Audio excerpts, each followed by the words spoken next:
बिना कैसे रही बोला करे जाऊ।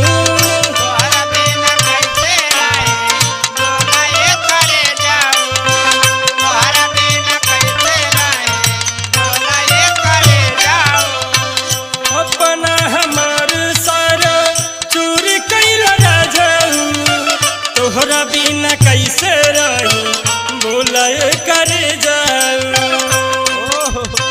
खाई के जहरिया मारब सुन ल पिया आज हो, सुन ल पिया आज हो।